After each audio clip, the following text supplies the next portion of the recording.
Yo, maganda nga po sa inyong lahat mga kaibigan. Nandito po tayo sa La Herencia. So anong ganap po dito is, ano po sir? Yung ano to? Lit days, lit nights. Oh, lit days and Turn lit up nights. guys. So ngayon, anong ganap po dito mga kaibigan is merong mga book selling, book exhibit, or kahit anong something na magbasa nyo physically, hindi yung sa ano, yung mga e-books o ano ba. So today is April 21, 2024. So merong mga dumayong mga mga cosplayers at saka kahit sino dyan, be it mga babies, ano ba. So merong walk-in cosplay competition at saka basta hindi ko alam paano yun. So let's find out kung anong meron dito guys. Okay, let's go. Good.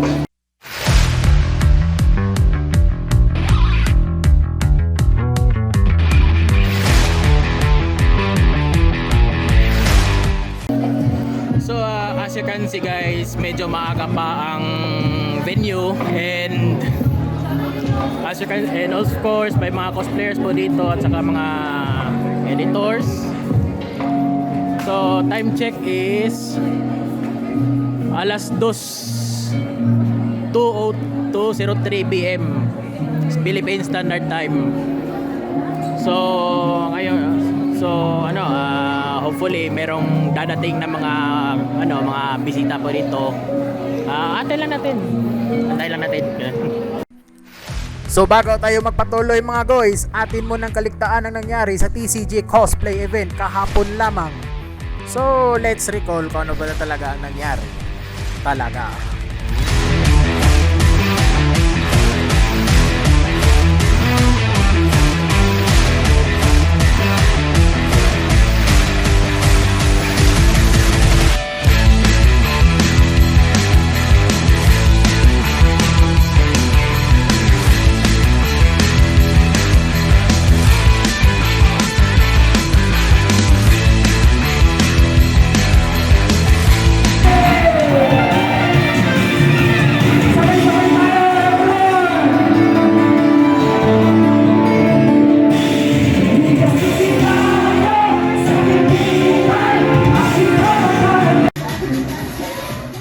DVD ba? Sung by Hoshimachi Suisei and performed by Marie Bataler or Batalier. Ewan ko basta. So, shoutout ka pala sa iyo, Marie Chan. Greetings from Agent T.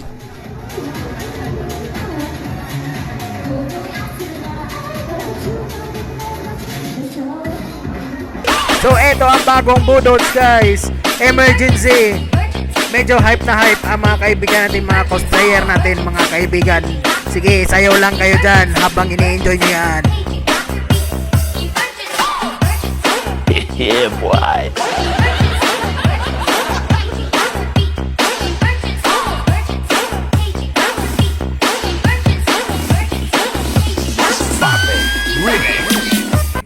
Back to lit days, lit nights mga kaibigan. Tingnan natin kung marami na bang mga bisitang dumating sa loob. So, let's find out.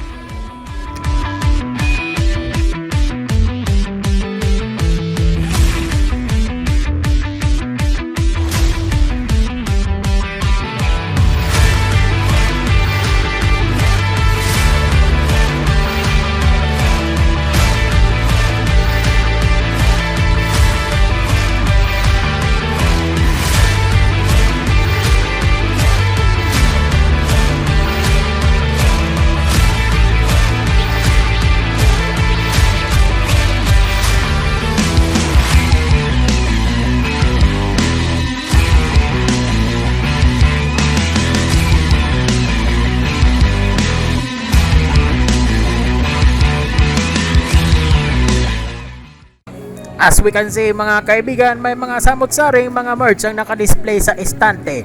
Parang okay lang yan. Tag 5 na lang. Biro lang. Sa alin dyan ang gusto mong bilhin, depende yan sa presyo.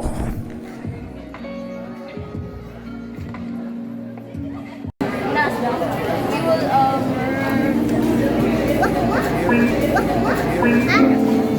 will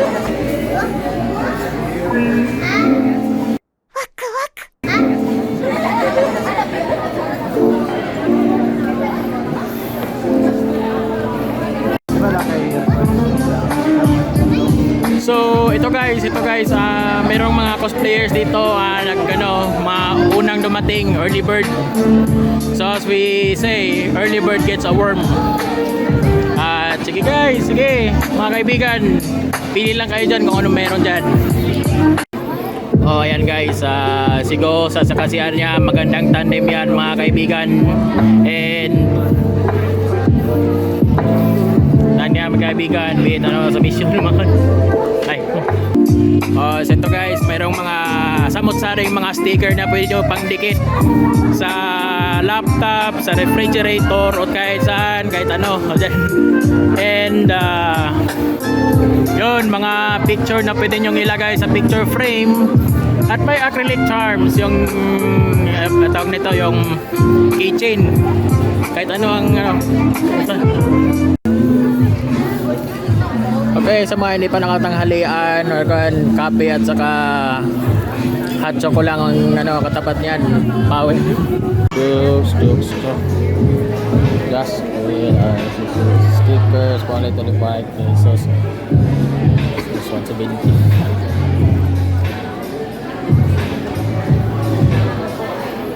Teka nang sa gilam ni sa Corel.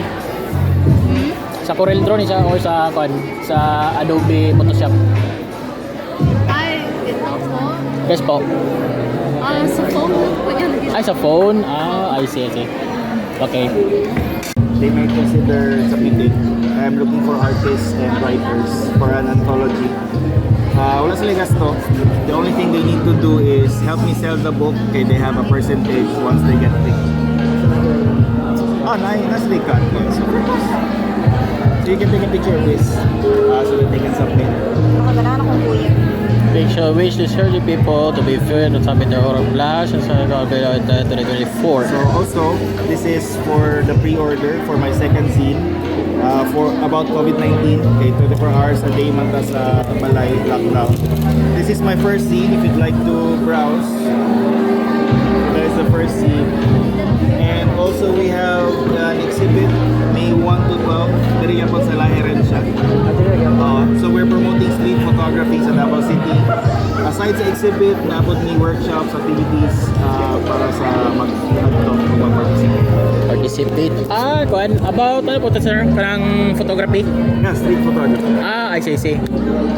I think parang maybe into it sir kasi ako kasi photographer po kasi ako. You can just come sa May 1. May 1 to 12. May 1 to 12. I see. Ang venue po sir? Dire, Lahiran siya, the foyer. Complete. Ano yung pangalan mo? Wait lang po. Darius. Okay po. See, we'll see you then. There. Darius. Para you can experience also the community. We are a big community sa Davao. Okay po. Sige, thank you po. So I think bata pa lang dapat turuan na silang magbasa dahil isa din sa mga part ng learnings as a child. So dapat lang po yun, turuan po sila. So ma'am, question is what is ma'am the story about Mighty Marcos ma'am is all about? This is about the story of my son. Yung pagka-diagnose niya ng cancer, and then ngayon that he is recovering. Hopefully, God willing, he will recover. So we want to share it to other families to bless them, and that mawala yung stigma that if you have cancer, death na agad yung katubas. That it's okay, and you will live long. Live long. Okay. Mabuti to say na sorry po sa sa pinagdaanan ng anak ko ma'am. Ay just sympathize po. So, ma'am, kamusta na pala yung anak yung anak niyo ma'am? Marcos, stable yung cancer niya. He still has cancer, pero kung walang cancer, parang kung walang cancer, healthy naman yung living niya. He is actually 15 years old na, 12 years old siya na diagnose ito. Dito siya mag-storytelling siya later. So, ako din storytelling siya. So, okay naman siya. Ayun siya, si Marcos. Si Marcos. Marcos, say hi. Hi po. They're vlogging. Marcos. Sorry pala. Okay po. Hindi na kasing cute nito. Okay. So, okay. So, ako ma'am, gano'n ma'am, mag-picture ko ma'am. Okay na. Walang bayad ma'am. Sige. So, narinig nyo guys, Marcos is a cancer survivor po ma'am, no? Yes po. Cancer survivor. So, maybe we should support po sa mga through bilhin natin yung yung mga book niya po at saka pag nito, Yes po. Meron t-shirt, yung mga merchandise. merchandise. Any amount will do guys. Nag-donate po kayo, no? Nag-accept po yun ma'am, no? Yung donation. Ay, hindi na po sa ngayon. Ay, hindi na po. So, ito lang yung parang namin, raising namin just for him. For him. Release na po kayo ang book ko, ma'am. Nag-release na po kayo sa... Mamili yung book launch nito. Later, may sa program. Book launch. Available na yan. Malaki yung pa ibibenta online. Opo, pwede. Pero sa shop namin, donation sa shop namin. Thank you ma'am. Thank you. So ito guys, Alampat ni Noy Narciso. So ito guys, merong ginuguhit. So ay sir, parang po talaga sir, editorial yung sir, yung paggagawa. Ito isa. Do you ever sir nagagawa ng editorial para sa sa newspaper or sa publication I see. Kasi ballpen or one. Ayun. Sige, ang lapis or one. Sale po ito sir, no? For sale, magkano po? 50 pesos. One. 50 pesos. Okay, so ito guys, 50 pesos per artwork. So anong meron dito mga kaibigan? Merong button pin, keychain, at mga sticker na pwede nyong idikit sa refrigerator at sa kahit anong mga bagay na madalas nyo kung saan idikit. Tag 5 na lang. Pili na. Tag 5, valor 5, tag 5 lang na. Pili. Yung idikit. So ito pala guys, ang price list. Ay gagay, wala na ako naman. So yun guys, kumuha ako ng artwork na One Piece for 10 pesos. Alam kong paborito ni RJ Santos yan, One Piece. Sana mabigay sa kanya. Laging. Ako. Kung kayo ay gutom na mga kaibigan, may mga hub-hub dito kaibigan, mga pulutan or kahit ano dyan. So, tapila? 150 po yung chicken, 120 yung 150, I see. Ito po, spam mo si Bebe ito, no? 90 pesos. 90 pesos. I see. Ito sushi. Kimbap po. Ay, kimbap. Okay. Opo, 50 po. 50. Ito, kan, onigiri. 90 pesos po. 90 pesos. Ang tawag naman ito sa mga kan, Japanese patil. Patil mo. Patil. Japanese patil. Japanese patil, Yorozuya. Saan yung ang physical store? Wala po kami sa... Ay, wala store? I see. Wala po kami. May event. May event, everyone. Nagpunta kami. I see. Thank you. Video ka naman. Busog pa ako. Okay. Naman guys, TF 141 mga kaibigan. Hey! TF 141. Captain Price, si Sob. Ha? Si Konig na si Ghost na din. Si Konig, si Sob. Si Gaz. Wala pa. Grabe, nagigil. So he was a very healthy boy, very active actually. And then just one day in the middle of pandemic, spit siya ng blood, which we thought na parang normal lang since he was growing up and then change yung voice niya. So yung mga changes niya, usually yung mga pagbibinata ng mga changes. And then, dumating yung time na hindi na siya makahinga. So, it was a shocker for all of us. And then, pag the x-ray, we learned that he has lump sa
So I hope na-enjoy ng mga dayo ang event na ito, mga kaibigan.